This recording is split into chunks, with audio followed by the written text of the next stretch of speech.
आज हम लोग आए हैं एक उर्स में, कब्रों की ज़ियारत। क्या है, लोग तो कब्र ज़ियारत करने वाले को कब्र पुज्जा कहते हैं, लेकिन हदीस पाक में है, हुज़ूर फरमाते कुन तो नुहीतुकुम अन ज़ियारतिल क़ुबूर, ऐ मेरे सहाबा मैं तुमको कब्रों की ज़ियारत से मना करता था। सरकार ने पहले मना किया था। क्यों? लोग बुतों के सामने हाथ जोड़कर खड़े रहते थे, तो सरकार ने फरमाया कब्र के सामने हाथ जोड़कर खड़े हो गए हाथ बांधकर, तो लोग यही सोचेंगे कि इस्लाम से पहले भी बुत परस्ती थी, इस्लाम के बाद भी बुत परस्ती यानी खुदा गैर खुदा की इबादत लोग समझेंगे, तो मना कर दिया कि न जाओ। लेकिन जब इस्लाम फैल गया, लोग जान गए कि इस्लाम का सबसे अहम मसला है कि इबादत सिर्फ खुदा ही की होगी, गैर खुदा की इबादत नहीं होगी, सबसे अहम मसला। इसीलिए हज़रत मुआज़ इब्न जबल से सरकार ने फरमाया था गवर्नर बनाने के बाद कि ला तुशरिक बिल्लाहि शैया, ला तुशरिक बिल्लाहि शैया, ऐ मुआज़ खुदा के साथ किसी को शरीक न ठहराना। वइन कुतिलता वइन हुर्रिक़ता, अगरचे कत्ल कर दिए जाओ, जला दिए जाओ, कत्ल हो जाना, जल जाना, लेकिन खुदा के साथ किसी को शरीक न ठहराना। तो जब ये मसला ज़ाहिर हो गया तो सरकार ने फरमाया कि कुन्तु नुहीतुकुम अन ज़ियारतिल क़ुबूर, मैं तुम लोगों को कब्रों की ज़ियारत से मना करता था, लाकिन फ़ज़ूरूहा, लेकिन तुम लोग कब्रों की ज़ियारत किया करो, अब कब्रों पे जाया करो। क्यों? फ़ायदा भी सरकार फरमाते हैं, लिअन्नहा तुज़क्किरुल आखिरा, इसलिए कि कब्र की ज़ियारत तुमको मौत को याद दिलाती रहेगी।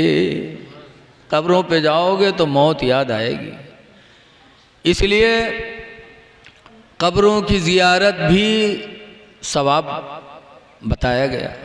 लेकिन मना करने वाले उसको आधी ही बात बताते हैं, कहते हैं कुन्तु नुहीतुकुम अन ज़ियारतिल क़ुबूर, बातें बताई हैं और तर्जमा भी गलत करेंगे कि सरकार ने फरमाया मैं तुमको कब्रों की ज़ियारत से मना करता हूँ।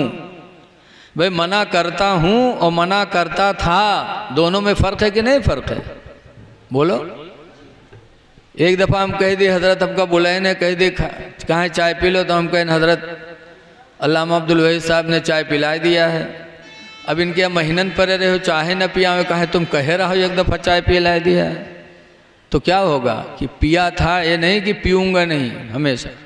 तो सरकार ने फरमाया था मैं मना करता था, लेकिन अब कब्रों की ज़ियारत किया करो। इसलिए लोगों आजकल इस्लाम से दूर करने के लिए लोग हदीसों को कतरते हैं, थोड़ी बयान करेंगे, पूरी बात नहीं बयान करेंगे। जैसे एक जगह मैं तकरीर कर रहा था, बहरेच ज़िला में एक गांव है शंकरपुर चौराहा के पास बेलवा, बयान कर रहा था कि एक हाजी क़यामत के दिन खुद तो जन्नत में जाएगा, लेकिन 400 लोगों की शफाअत करा के जन्नत में जाएगा।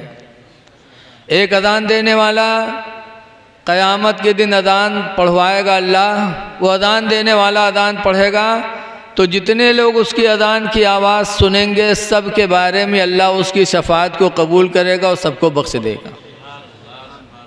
तो हमने कहा जब मुअज्जिन शफाअत करा सकता, हाजी शफाअत करा सकता, तो अल्लाह के रसूल क्यों नहीं शफाअत कराएंगे?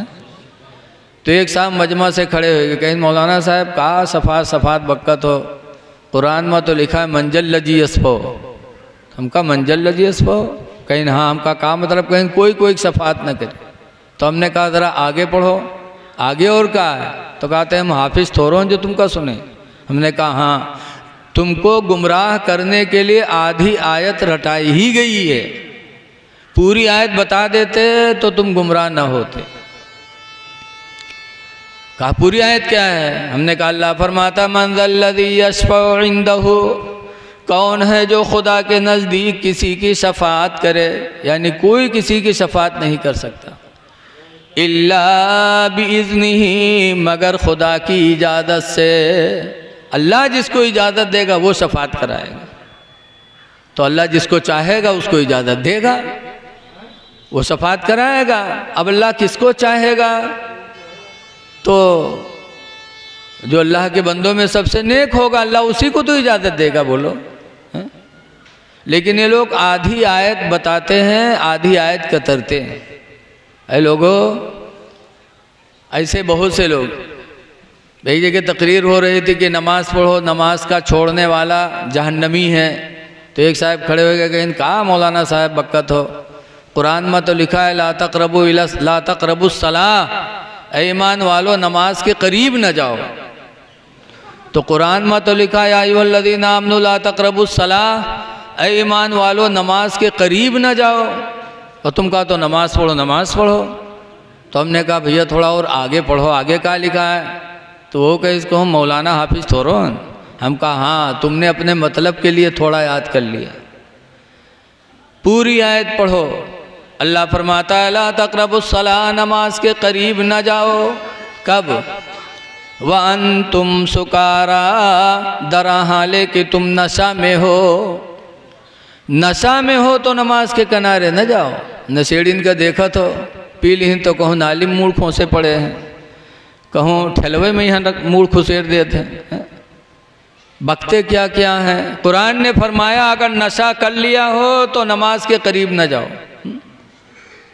तो अधूरी बात आजकल लोग पेश करते हैं। आजकल मोबाइल का ज़माना चल गया, मनमानी हदीस लिखेंगे अपनी बात और उसमें लिख देंगे हदीस रसूल। अब आदमी पढ़ेगा तो गुमराह होगा, कहेगा अरे हदीस में ऐसा आया है। बहुत से ऐसे हैं जो अब मोबाइल में भेज देते कि नमाज सिर्फ 2 ही वक्त है। कुरान में आया अक़ीमिस्सलात तरफ़इन नहार, नमाज पढ़ो दिन के 2 किनारों में। दिन के 2 किनारे हैं, उनमें नमाज पढ़ो, सुबह और शाम। ये 5 वक्त कहाँ से आएगा? अब बताओ। लेकिन और नहीं देखते, लिखा है अक़ीमिस्सलात लिदुलूकिश शम्स। आज मोबाइल अच्छी चीज़ भी है, गुमराह करने वाली भी चीज़ है। आज मोबाइल से लोगों का ईमान बहुत ख़राब हो रहा है। ऐ लोगों, जब मोबाइल पर कोई हदीस सुनो या कोई पैगामे खुदा सुनो तो उसको वैसे न मानो, बल्कि अपने मदरसे के ज़िम्मेदार आलिम से उसके बारे में पूछ लो, अपने मस्जिद के इमाम से राब्ता करो। आजकल दीन से दूर करने के लिए दुश्मन बहुत फिर रहे हैं। बात अपनी कहेंगे, हवाला रसूलुल्लाह का देंगे। इसलिए आयतों को, हदीसों को कतरने वाले बहुत हैं। जब आयत और हदीस कतरी जाएगी तो ईमान कहाँ रहेगा? जब दुनिया का सामान कतरो तो सामान की हकीकत चली जाएगी। मौलाना अब्दुल मुस्तफ़ा आज़मी मुहद्दिस गुज़रे हैं, अशरफिया में इम्तिहान लेने जाते थे, बहुत बड़े आलिम गुज़रे हैं। अल्लाह ताला उनकी कब्र पे रहमत व नूर की बारिश नाजिल फरमाए। 25 किताबें उन्होंने ऐसी लिखी हैं जिनको आजकल हम लोग पढ़ करके जो तकरीर वकरीर सीखा उन्हीं की किताब से सीखा है। वो लिखते हैं अपनी किताब में, कतरने के ताल्लुक़ से लिखते हैं हज़रत कि एक नवाब साहब थे, ससुराल से दावत आई तो पैजामा पुराना था तो सोचा लाओ नवा पैजामा बनवा लें। तो गए कपड़ा लाए और कपड़ा लाकर दर्जी के पास गए। दर्जी बड़ा ईमानदार रहा है, जितना कपड़ा रहा है सबके पैजामा बनाए दिए। आजकल दर्जी चोरों बहुत होते हैं कुछ, उनके घर के बिस्तरा देखिए और रजाई बिछौना तो एक कपड़ा के न मिली, तमाम प्यूंदा लाग रहा था। कभी हिमा में से चोराइन, को हुमा में से चोराइन। सबको नहीं कहते, जो करते हैं वही करते हैं। वो दर्जी बड़ा ईमानदार है, जत्ता पैजामा कपड़ा पाए सबके पैजामा बनाए दिए। नवाब साहब पैजामा लेके आए, नहाए वहाए, उसके बाद पैजामा पहने तो पंजा वंजा सब गायब। तो बड़ा अफसोस हुआ कि दर्जी ने पैजामा बहुत लंबा कर दिया। तो लेके गए बीवी से, कहा बीवी तुम्हारे मैके से दावत आई है और दर्जी ने पैजामा लंबा कर दिया, ज़रा 4 अंगुल काट के सिल्क दो। तो वो 65 साल के खुर्राइट बुढ़िया गुस्साए गए, कह रखो पैजामा, घर के काम करी कि तुम्हारा पैजामा देखी। लेकिन ससुराल की दावत बड़ी अहम होती है। तो लेके गए पतोहिया से, काहे लागे पतोहिया से गए तो पतोहिया गुस्साए गए। 14 सदीक पतोहिया कब सुनत है, वह गुस्साए गए, हटो रखो, काम पड़ा है कि तुम्हारा पैजामा देखी। लेकिन ससुराल के तवाजक शौक में यहाँ नवाब साहब पैजामा उठाए न बहन से काहे लागे, तो बहनियों गुर्राए गए। बिटिया से कहें बिटियों गुस्साए गए, कह रखो पप्पा तुमका तो पैजामा ही परी है। बेचारे मजबूर हो गए, खूंटी पर पैजामा टांग दी। शाम हुई, खा पी के सब लोग लेटे, सब लोग सो गए।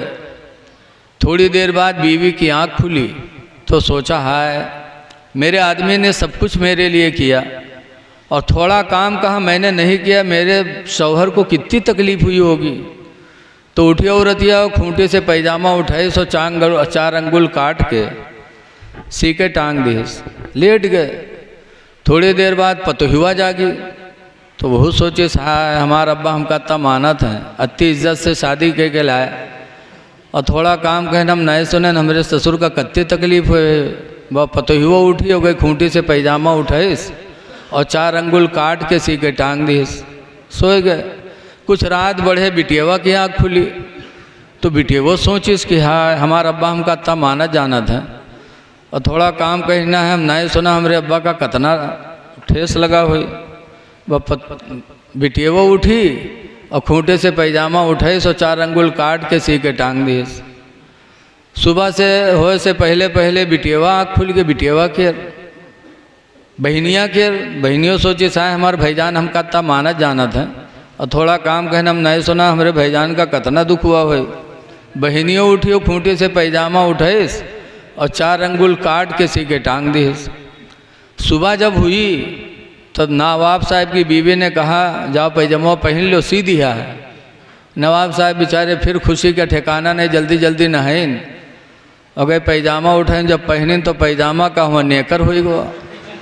तो इमाम साहब अपन खुपड़ी पीटे लाए, कहीं हाय अल्लाह यूँ का हो गो, पैजामा कतरा गया तो उसकी हकीकत चली गई। बोलो, और आयतें कतरी जाएंगी तो ईमान कहाँ रह जाएगा। इसलिए लोगों ये बड़ा पुरफतन दौर है, इसलिए इस ज़माने में आपको होशियारी की बहुत ज़रूरत है। गुमराह करने वाले जगह जगह घूम रहे हैं, उनकी बातों में ना आना, अपने महल्ले के इमाम को अपने लिए रहबर समझना, अपने मदरसे के मुदर्रिस को अपने लिए रहनुमा समझना। वो तुमको अच्छी बात बताएंगे और हर आने वाली बात खुदा जाने बहरूपिया ने कहा कि अल्लाह वाले ने कहा। इसलिए इस दौर में ज़रूरत है कि अल्लाह वालों से करीब हो, बुज़ुर्गों की कब्रों पे आना जाना रखो, इसलिए कि उससे अल्हम्दुलिल्लाह हमको तुमको आखिरत की याद आती रहेगी। और ये वो हैं जो दूर रहकर भी हमारी तुम्हारी मदद करते हैं।